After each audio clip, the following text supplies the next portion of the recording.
용기란 두려운 일을 하는 것이다. 용기란 두려운 일을 하는 것이다 라는 제목으로 하나님 말씀 증거하도록 하겠습니다. 우리가 11장에서는 다윗의 범죄를 보게 됐습니다. 언제 범죄하게 됐죠? 나태하고 긴장 풀리고 무엇보다도 예배가 단절됐을 때 이렇게 범죄하게 되더라는 것입니다. 다윗도 넘어졌습니다. 우리에게 주는 메시지죠. 누구나 넘어질 수 있다는 것입니다. 고린도전서 10장에 보면은 선줄로 생각하는 사람은 넘어질까 조심하라. 이게 다 우리에게 주는 말씀이라고 생각을 합니다. 이제 긴장 풀리면 죄악의 길로 달려갈 수밖에 없다는 것입니다. 그러면 긴장이 풀렸다는 게 무슨 뜻이냐면 시선의 문제라는 거예요.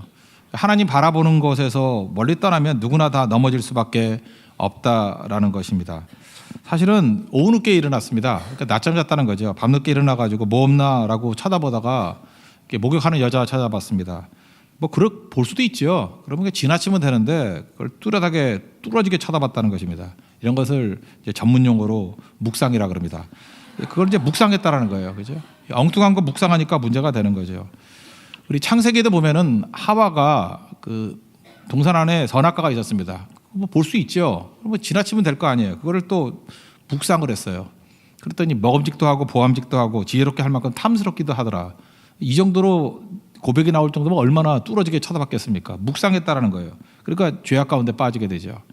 요한일서 2장에도 보면요, 우리 인간의 정욕 세 가지를 얘기하잖아요. 육신의 정욕, 그다음 두 번째가 안목의 정욕이에요. 이생의 자랑이 있는데 안목의 정욕, 보는 게 굉장히 중요하다는 것입니다. 그래서 모든 시선을 주님께 드리고 이게 우리 고백이 돼야 된다는 거예요. 보는 거 함부로 보면 안 된다는 것입니다. 이렇게 범죄했던 다윗에게 이 나단이 와가지고 이제 메시지를 증거하죠. 뭐 요약은 이거죠. 나쁜 부자 이야기예요. 가난한 사람 거 뺏어가지고 그 암양 새끼 하나 있는데 그 뺏어가지고 뭐 잡아먹었다는 거죠. 어찌해야 되느냐? 그랬더니 마땅히 죽일 자라. 그때 그게 바로 당신입니다. 얘기하면서 이제 회개케 하는 거죠.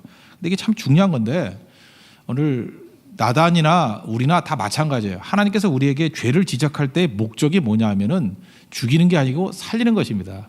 교회에서요, 이렇게 하나님 말씀을 증거할 때 우리를 괴롭히려고, 우리를 뭐 죽이려고 하는 얘기가 아니라 살 길을 제시하는 거예요. 이렇게 하면 일어날 수 있다. 그리고 품어주는 겁니다.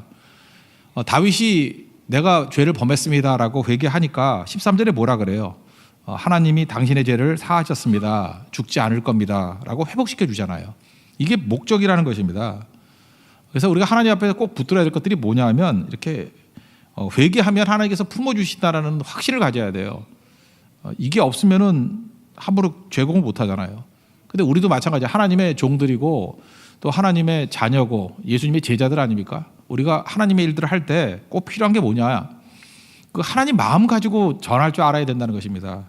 어떤 사람은요, 회개할까 봐 걱정되는 사람이 있어요. 회개하는 걸 싫어하고 또 누구 망하는 것을 즐거워하고. 여러분, 죄인이 망하는 걸 즐거워하는 건 절대로 하나님의 자녀의 모습은 아니라는 것입니다. 요나가 그랬죠.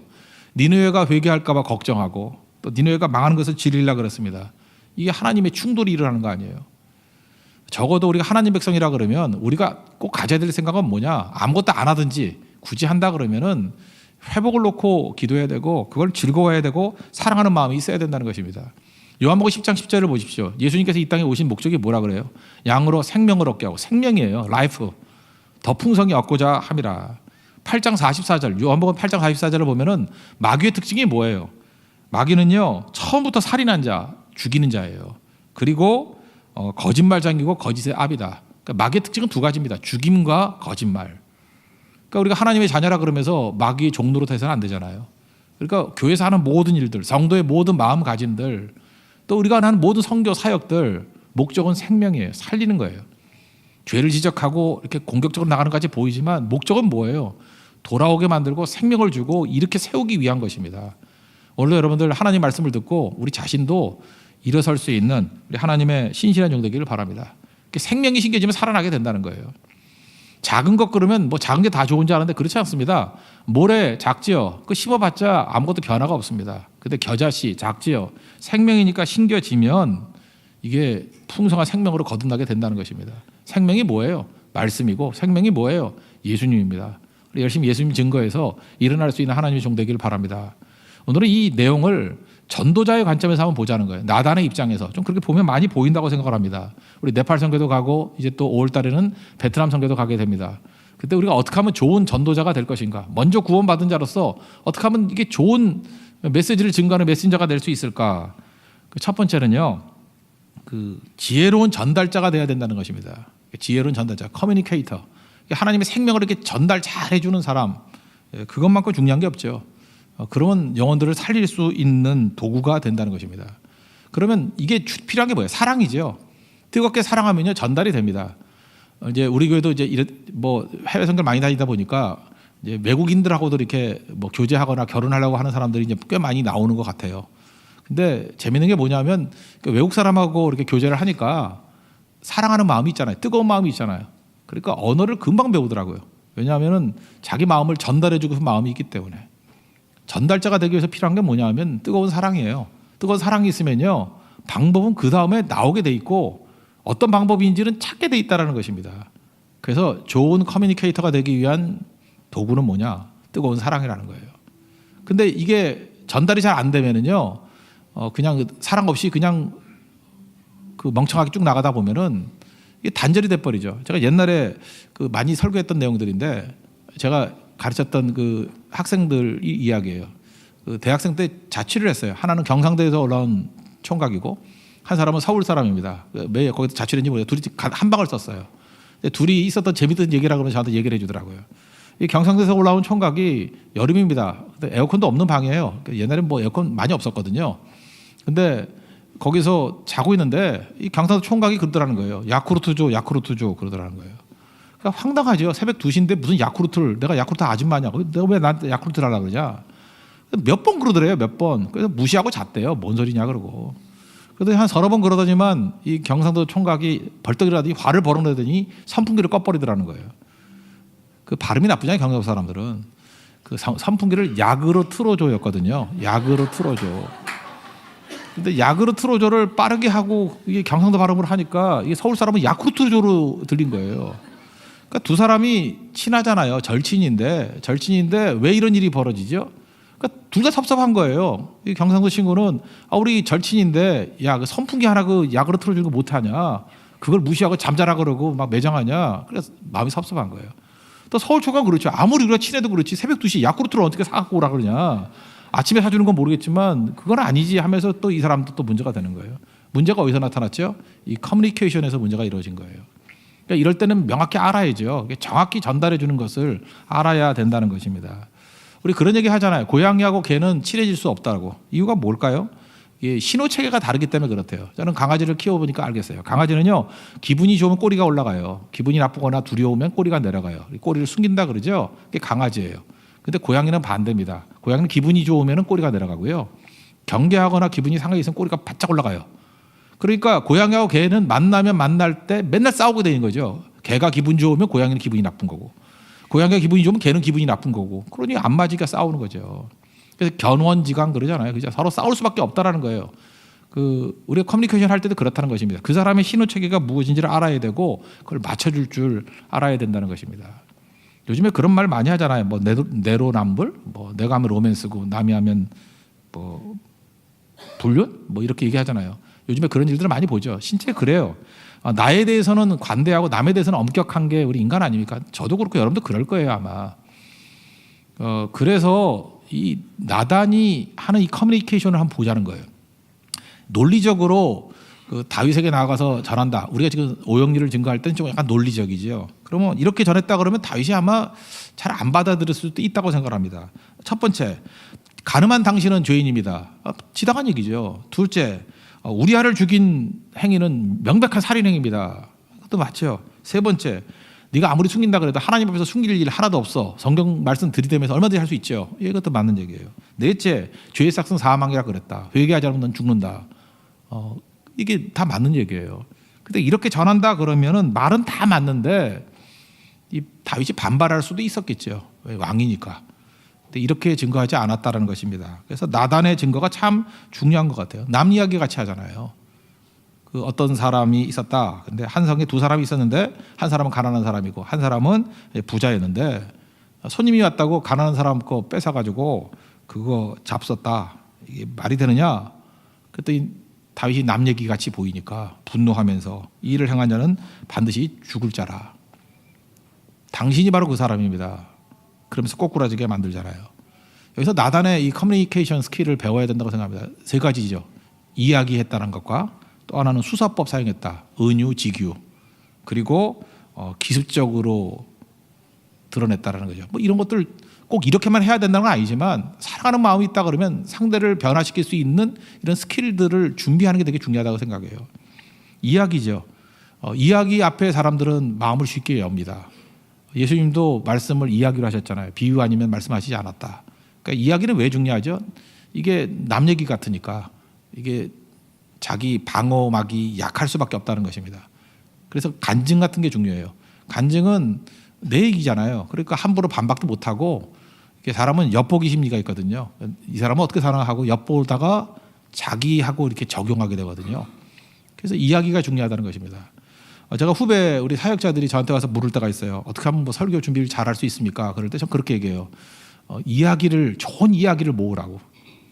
하루에 한 가지씩 감동적이거나 어떤 좋은 이야기를 하나 모으라고. 그게 정 안 되면 일주일에 한 가지씩이라도 이야기를 모으라고. 그 이야기 속에 복음을 녹여서 집어넣으면은 그게 정말 강력하게 증거될 수 있다고. 근데 그 이야기 모으는 게 쉽지가 않아요. 책도 많이 읽어야 되고 많이 들어야 되고 마음이 열려 있지 않고 따뜻한 마음 없으면은 이야기가 마음속에 남질 않습니다. 여러분 이제 성교 떠나지 않습니까? 성교 갈 때마다 여러분들 하나님 앞에서 좋은 이야기들을 모아두십시오. 많은 이야기들. 이야기가 부귀가 된다고요. 이 스토리텔러만큼 중요한 게 없습니다. 이야기를 모으는 거. 나단은 다윗에게 이야기를 접근했다는 거. 이게 좋은 커뮤니케이션의 내용이에요. 그리고 두 번째 내용은 뭐냐면 수사법 사용했다는 거죠. 은유. 은유가 뭡니까? 이게 무엇은 무엇이다 뭐 이런 거 아니에요? 그래서 그 새끼 암양을 우리식으로 하면 강아지같이 묘사한 것 같아요. 그죠? 여기 보니까 자식과 함께 자라며 이 그림같이 보죠. 은유는 그림이니까 내 마음은 호수요 그럴 때 호수는 알고 있는 이미지잖아요. 그 이미지하고 연결시키는 거. 그게 은유 아니에요. 메타포 아닙니까? 그러니까 자식과 함께 자라며 이게 그림같이 보이는 거예요. 그와 함께 먹으며 보이죠? 그다음에 그의 잔으로 마시며 그의 품에 누우며 이렇게 우리가 이미 알고 있는 이미지하고 이렇게 연관을 시키는 게 이게 메타포거든요. 은유. 그리고 나중엔 직유하잖아요. 딸처럼 되었거늘. 같다는 거죠. 이퀄. 딸과 같다. 딸처럼. 그래서 눈에 훤하게 보이게 만든다는 것입니다. 제일 중요한 메시지는요. 오감으로 오는 거예요. 여기 오감이 다 있어요. 여기 시각 보이듯이 청각 들리잖아요. 양소리가 들리잖아요. 후각 냄새가 나잖아요. 그 다음에 촉각 양털 느낌이 오지 않습니까? 그리고 미각 같은 잔으로 마셨대요. 오감을 다 동원하고 있어요. 그러니까 다윗이 폭 빨려 들어가는 거죠. 그리고 난 다음에 세 번째 기습적으로 그게 바로 당신입니다. 우리 설교학자 중에 알렉산더 화이트라는 사람이 있습니다. 이 사람이 이렇게 묘사했어요. 나단이 증거한 건 말씀의 검이라는 거예요. 나단의 말씀의 칼이 다윗의 턱 밑에 들어올 때까지 다윗은 깨닫지 못했다. 그죠? 그리고 갑자기 휘두른 칼날 앞에 다윗은 무릎 꿇을 수밖에 없게 되었다. 그러면서 탄식을 합니다. 이 시대에도 나단과 같은 증거자가 있다 그러면 얼마나 많은 영혼들을 건져낼 수 있으랴. 우리 나단을 배워야 됩니다. 나단을. 이게 언제 이게 필요하죠? 따뜻한 마음이 있으면 가능하다는 거예요. 여러분 작년부터 시작해서 금년에 제일 많이 팔렸던 책이 언어의 온도라는 책인 거 아시죠? 100만 권 팔렸습니다. 100만 권. 우리 교회 그 연계된 교회에도 다 하나씩 선물로 나눠드리고 했었는데 언어의 온도. 내용이 뭐예요? 언어에도 온도가 있다라는 거예요. 따뜻한 언어가 있고 차가운 언어가 있고. 따뜻한 언어는 뭐죠? 생명의 언어고 살리고자 하는 얘기예요. 즉 나단의 얘기는 준엄해 보이지만 이거는 따뜻한 언어예요. 이 말씀 증거하고 다윗이 내가 범죄했습니다. 그럴 때 용서를 선언하고 그저 죽지 않게 될 것이라고 회복을 선언하잖아요. 기독교의 말씀들은요 준엄하지만 따뜻한 언어예요. 왜? 생명의 언어이기 때문에. 이런 좋은 커뮤니케이터가 되면은 살아날 수 있게 된다라는 것입니다. 이렇게 말씀 잘 증거하면요 영혼들이 변화가 돼요. 이런 얘기가 있죠. 그 노만 커티스라는 사람이 했던 얘기인데 이게 모든 방법, 모든 설득을 다 했는데도 실패했대요. 이제 할 게 없잖아요. 그렇지만 마지막에 시인만은 우뚝 서게 될 것이다. 여러분 시적인 언어를 사용하는 사람들이야 마지막에도 승리하는 거예요. 마지막에도. 우리 그 신학자 가운데 칼 바르트라는 사람이 있습니다. 신학에서 되게 많이 중요하게 여기는 게 뭐냐 하면은 성경 말씀이 중요하다. 또 하나가 현장이 중요하다. 그래서 이걸 보통 이렇게 표현해요. 텍스트가 중요하고 성경의 텍스트가 중요하고 또 하나는 상황, 이 컨텍스트가 중요하다. 뭐 이런 얘기 많이 해요. 근데 이게 뭐 가슴에 와닿지는 않잖아요. 근데 칼 바르트는 이렇게 설명했어요. 한 손에는 성경을, 한 손에는 신문을 확 와닿죠. 그래서 많은 사람들이 칼바트의 이 비유를 놓치지 않아요. 그는 시인이에요. 어떻게 우리가 전해야 됩니까? 한 손엔 성경을 들고 한 손엔 신문을 들고, 상황을 놓쳐서도 안 되고 성경을 놓쳐서도 안 된다. 얼마나 강력한 비유예요. 이게 시인이에요. 시인. 시저도 마찬가지예요. 시저는 장군이자 시인이었어요. 루비콘 강을 넘어서 가지고 이제 로마를 향해서 진격해야 되지 않습니까? 근데 보통 무식한 장군들 같으면 뭐라 그래요? 그죠? 야, 강 건너자. 뭐 건너자는 안 넘는 놈 죽여버린다. 뭐 이러면 그 무식한 놈이죠. 그죠? 근데 뭐라 그래요? 주사위는 던져졌다. 뭐 the dice is cast. 그러니까 뭐 멋있어 보이죠. 물론 영어로 안 했겠지. 라틴어로 했겠지. 그죠? 주사위는 던져졌다. 그러니까 우리가 주사위인가 봐. 던졌으니까 가야지. 그러면서 넘어갔다는 거예요. 그죠? 시인이 돼야 돼. 시인이. 그러니까 하나님 말씀을 증거할 때 언제 시가 나오죠? 우리 가슴에 따뜻함이 있고 사랑이 있으면 반드시 시적인 것이 전달될 수 있다라는 것입니다. 우리가 하나님 앞에 좋은 커뮤니케이터가 되도록 이런 따뜻한 언어, 사랑의 뜨거운 마음들이 있는, 그래서 좋은 우리 증거자 되는 우리 하나님 백성 되기를 바랍니다. 이게 좋은 증거에 하나님 말씀을 증거하면요, 어떤 일이 벌어지느냐? 이거는 겨자씨와 같이 작은 생명이기 때문에 시간이 지나도 죽지 않아요. 세 명의 사람을 예를 든다면, 옛날에 그 코미디 작가 가운데 전용호 씨라고 있었습니다. 그분이 옆에 지금 극동방송 있죠. 한동안 극동방송에서 방송도 오랫동안 진행했던데, 이분이 예수 믿게 된 케이스가 이거예요. 어렸을 때 어머니가 질병으로 굉장히 사경을 헤매셨답니다. 근데 그 어려운 가운데 어머니가 불렀던 찬송이 있대요. 예수 사랑하시면. 그게 귀에 쟁쟁하대요. 그리고 그 어려울 때 말씀을 증거했던 게 있더라는 거예요. 그때는 들은 척도 하지 않았대요. 근데 시간이 지나니까 그 찬송가 소리가 뇌리에서 떠나지 아니하고 그 어머니의 예수님의 십자가의 말씀이 떠나지 않더라는 거예요. 그래서 그분은 항상 멘트할 때마다 그래요. 복음은 생명이기 때문에 작아도 사라지지 않는다고. 그러니까 뜨거움으로 어머니의 눈물과 함께 증거된 말씀은 사라지는 게 아니잖아요. 여러분, 그 뜨거운 마음으로 증거되는 그 겨자씨 같은 생명의 말씀이 있기를 원합니다. 또 하나는 이제 링컨을 예를 들 수 있는데, 링컨은 참 불행한 것 같아요. 어머니 두 분이 다 돌아가셨어요. 생모가 8살 때 돌아가셨어요. 8살 때. 그리고 계모가 8살 들어왔는데 또 계모도 14살 때 돌아가셨어요. 그러니까 어머니 두 번 잃게 된 거죠. 근데 그 계모가 참 좋았어요. 이 두 번째 어머니가 친인 어머니는 아니지만, 너 어머니 잃고 난 다음에 얼마나 힘드니? 내가 진짜 좋은 엄마 돼줄게. 그러면서 내가 다 줄 수 없는 것을 줄 수 있는 게 있어. 그게 성경이야. 그리고 성경을 가졌어요. 그래서 링컨 그러면 평생 성경과 함께 산 사람 아닙니까? 그죠? 성경이 그의 아버지가 되고 그의 인도자가 되고 그의 어머니가 됐던 게 성경 아니에요? 근데 한번 생각해 보세요. 14살입니다. 14살이면 뭐 중학교 1, 2학년 정도? 그 6년 동안에 성경을 배워야 얼마나 배웠겠어요. 근데 그것이 씨앗이 되어서 링컨의 인생을 바꾸는 기둥이 되잖아요. 따뜻한 마음으로 증거된 이 좋은 커뮤니케이션이 얼마나 강력한 인물을 만들어낸지를 아시겠죠. 생명이죠. 우리 트윈펄리 했던 윤영주 장로님, 저희 직접 들었던 얘기예요. 이분이 뭐 해서는 안 되죠. 믿는 사람들이 뭐 술도 하고 마약도 했어요. 대마초인가 해서 감옥에 들어갔습니다. 감옥에 들어가서 그 어렸을 때부터 성경 읽어야 된다는 말씀이 있어서 그때 복음서 읽었대요. 복음서 읽는데 그것이 다 내 얘기 같이 나타나더라는 거예요. 예수님은 변화시킨다고. 자기 속에서 뜨거운 게 올라오고 뭐 술도 끊게 되고 물이 끊는 힘이 생기더래요 그때. 그래서 만든 찬양이 뭐예요? 예수님이 말씀하시니 물이 변하여 포도주 됐네. 죽은 나사로가 살아났고, 안 보이던 바디메오가 눈을 뜨게 되고, 거친 파도가 잔잔해지고, 그냥 그 5분 안에 썼대요. 5분 안에 노래를 그냥 듣자마자 그냥 영상이 떠오른 것 같이 사람 변화되잖아요. 언제 변화됩니까? 이 겨자씨 같이 뜨거운 마음으로 전파된 말씀은 사라지지 않는다는 거예요. 우리 안에도 이 생명이 있으면 나도 살아납니다. 그리고 우리가 해야 될 일이 뭐죠? 이 말씀 증거하는 일에 우리 힘을 다하는 우리 하나님의 거룩한 종 되기를 바랍니다. 그럼 두 번째는 뭐냐? 믿음의 용기가 필요하다는 것입니다. 오늘 용기 뭐라고 그러죠? 두려워하지 않는 게 아니고, 용기는 두려운 일을 하는 거예요. 우리 예수 믿으면 두려운 일이 다 사라지는 게 아니고 두렵습니다. 그러나 하는 거예요. 그게 용기라는 거예요. 그러니까 용기는 몸하고 관계가 있죠. 실천하고 관계가 있죠. 행동하고 관계가 있죠.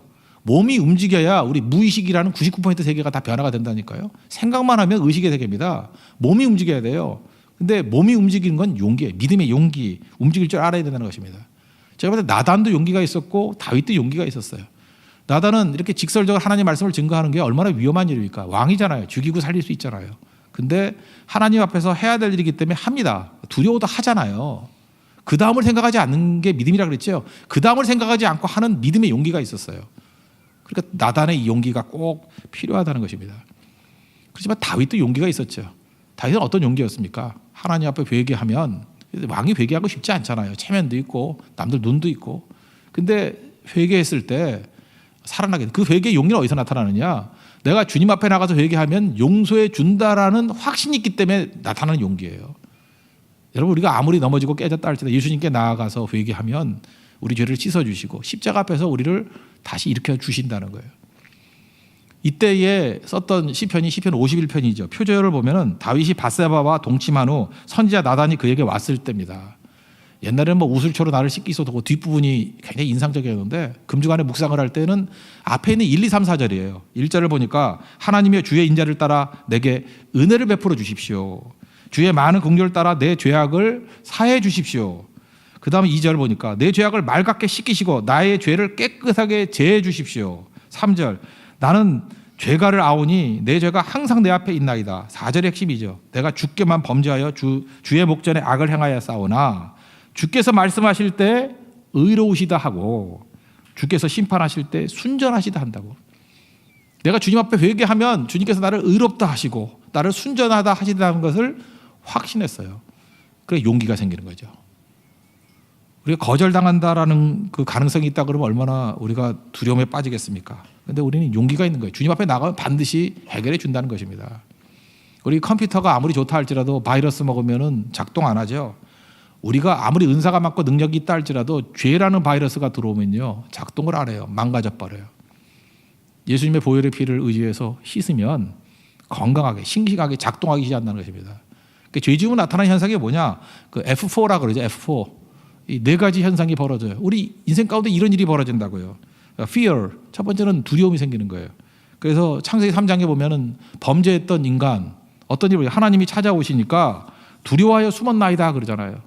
그 좋은 하나님의 임재가 두려운 거예요. 그러니까 숨게 되는 것입니다. 여러분 두려움 가운데 있습니까? 그 뿌리를 보면 죄의 원인이 있어요.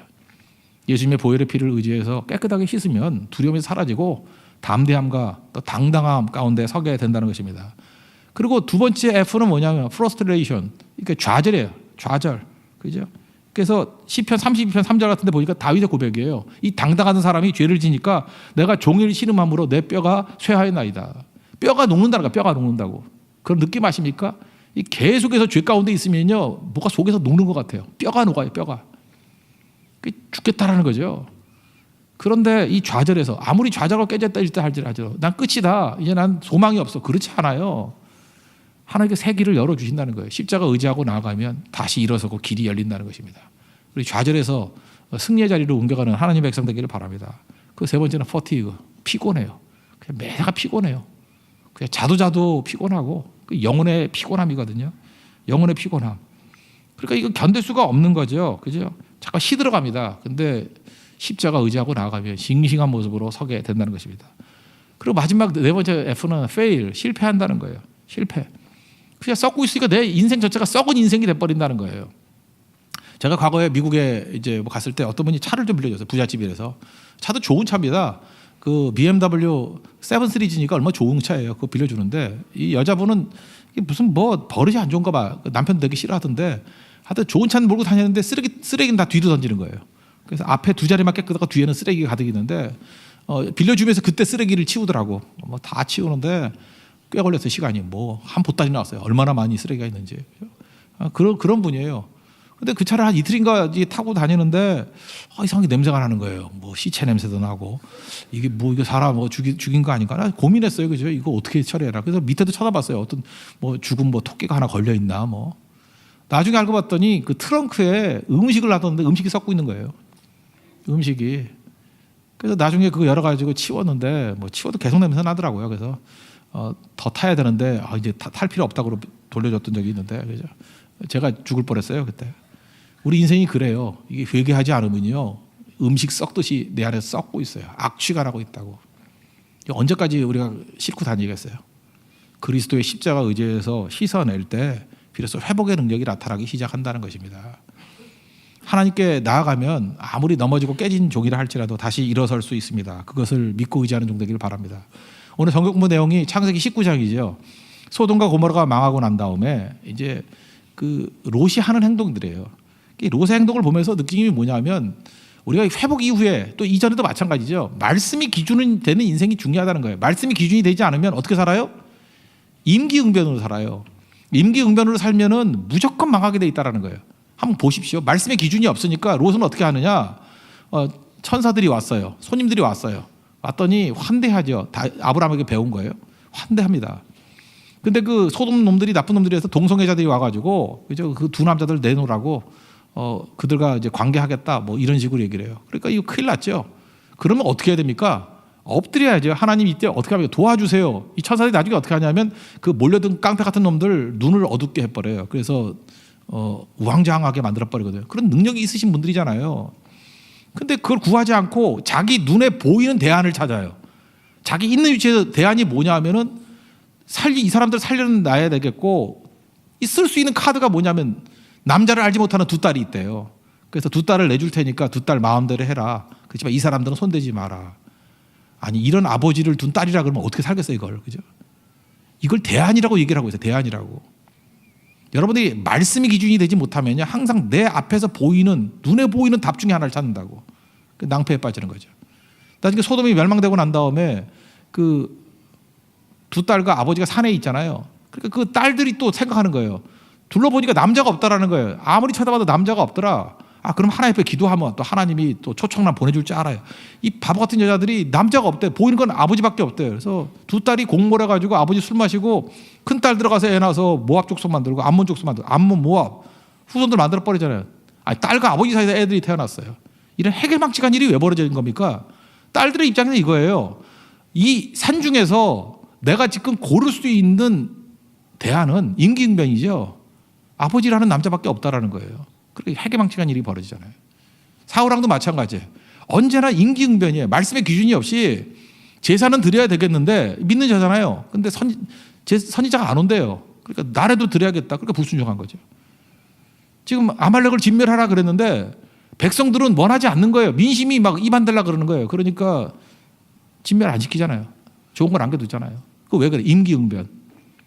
여러분 여기 성경에 나오는 나쁜 사람들만 이러는 거 아니에요. 우리도 말씀이 기준이 되지 않으면요 항상 이런 일을 벌어져요. 임기응변. 이건 무너지는 거예요. 형제들이나 자매들 꼭 그러죠. 결혼할 때도 보면은 뭐 둘러보니까 남자가 없대, 여자가 없대. 그래서 믿지 않는 사람하고 결혼해가지고 결국은 신앙 다 팔아먹고 영혼을 팔아먹는 인생이 돼버리잖아요. 인생 그게 망한 거죠. 망치는 거죠. 그 왜 그래요? 말씀이 기준이 되지 못하면은 임기응변을 살면은 항상 이렇게 망하는 쪽으로 결정하게 돼 있다니까요. 그래서 기준이 필요한 기준이. 산중에 가 있는 이 재앙에서 벗어난 롯의 가정. 롯이 해야 될 일이 뭐냐? 두 가지였어요. 첫째는 예배의 회복이에요. 여러분 가운데도 지금 하나님 의지하면 문제가 해결이 됩니다. 그 이제 건져주셔요. 거기서 끝나는 거 아니에요. 반드시 예배라는 틀을 가지고 탄탄히 세워놓지 않으면은 또 임기응변에 살다가 더한 무너짐이 있어요. 롯과 그의 딸들, 롯이 예배를 가르쳤어야 돼요. 그래서 다시금 무너지지 않도록 말씀의 기준을 세워야 된다고.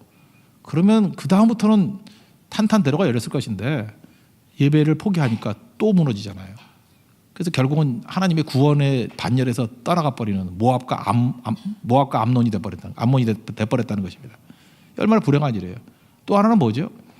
소돔이 망하는 걸 보면 이제 내가 이제 기지국이 돼야 될 거 아니에요. 이렇게 하면 망한다. 전도자가 돼야죠. 증인이 돼야죠. 근데 그거 하지 않습니다. 그냥 숨어서 어떻게 하면 나만 잘 살까. 그러니까 무너지는 거죠. 우리가 회복의 은혜를 누리고 난 다음에 반드시 해야 될 일이 뭐냐. 예배의 회복과 전도자 되는 겁니다. 선교자 되는 거예요. 사명자 되는 거예요. 그래야 그것이 우리를 건강하게 세우는 것이고 빛을 발하는 기지국이 되는 능력의 역사가 나타나게 된다는 것입니다. 우리 세계의 모든 성도들 이 은혜가 임하기를 원합니다. 어두운 세상 가운데 살 때 십자가 의지에서 일어나고 그 다음에 우리에게 주어진 예배라는 탄탄한 기준을 통해서 인생을 다시 세우고 우리에게 맡겨진 사명 이룰 수 있는 믿음의 신실한 종 되기를 축원합니다.